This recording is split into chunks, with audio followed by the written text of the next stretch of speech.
tais telas de temas históricos.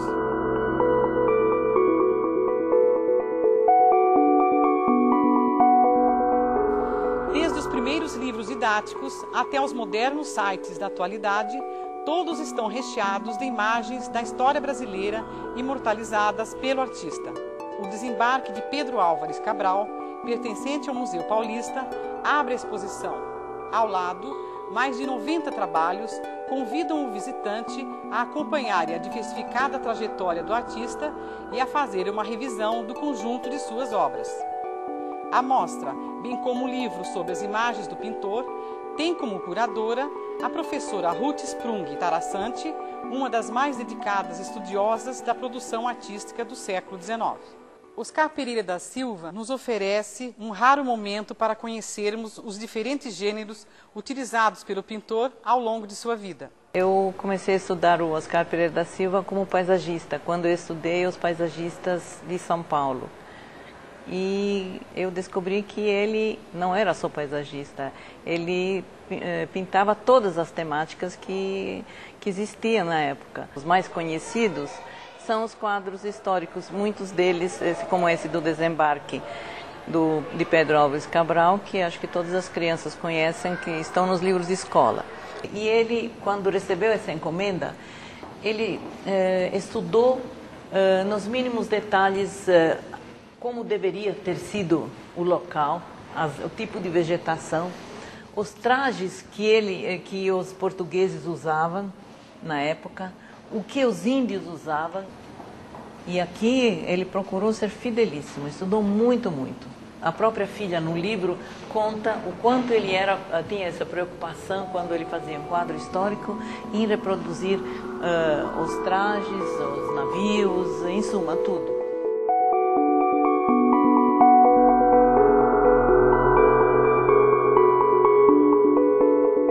As temáticas outras que ele fez são os quadros de gênero, por exemplo, em que ele mostra as pessoas no trabalho dia a dia. Então elas nos dão uma ideia de como a burguesia vivia naquela época e como vivia e o que fazia. Depois tem as paisagens, depois tem as naturezas mortas, que ele também pintou muito bem. Ele pintou também quadros com influência do orientalismo.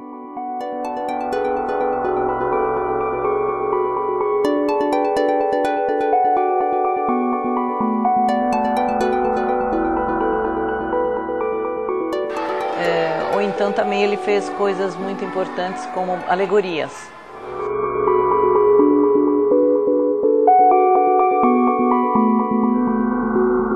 Ele fez o nosso caipira, em geral violeiro, pintando fumo.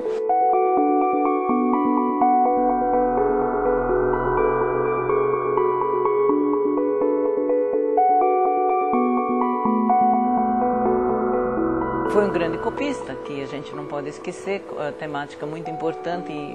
Ele foi várias vezes para a Europa por encomenda do governo para fazer cópias de quadros importantes. Os quadros que ele fez para o governo, esse do Proudhon é um exemplo.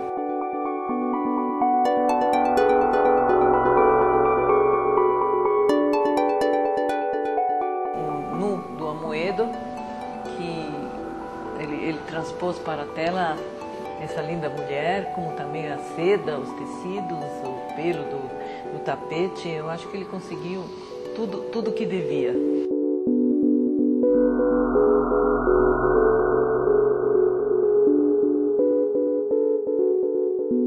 O Oscar Pereira da Silva recebeu o prêmio Viagem para a Europa, que era chamado do bolsinho de Dom Pedro II, e para ele foi muito importante porque ele lhe deu a oportunidade de estudar na Europa e aprender as técnicas, na verdade de se especializar, porque ele já foi formado daqui. Aí ele procurou pintar e ele conseguiu igual a qualquer pintor europeu. Aliás, ele fez questão a vida inteira de pintar como um pintor europeu. Além de ter estudado com os professores franceses, ele participava das exposições e participou várias vezes, conseguiu entrar em várias vezes nos salões. Ele queria ser um pintor que fizesse obras excelentes. Ele vai se inovar com o tempo. À medida que ele vai envelhecendo, ele vai deixando aquelas lições que ele aprendeu na academia, que são tão rígidas, e ele se solta, ele usa uma pincelada mais larga, as cores que ele procura reproduzir do ambiente, ou mesmo quando o ambiente é fechado. Mas, então não tem mais aquele acabamento minucioso que ele usou, por exemplo, como quando ele fez a Escrava Romana. Agora você vê, quando ele chega depois, ele pega essa outra menina descascando laranja, ele já se solta, já não tem mais esse acabamento tão grande como ele usa na Escrava Romana. Ele já é bem mais livre. Podemos sentir a mão rigorosa e imponente da Academia Imperial, mas ao mesmo tempo as inovações decorrentes de contatos com artistas estrangeiros e partidários dos novos tempos do modernismo.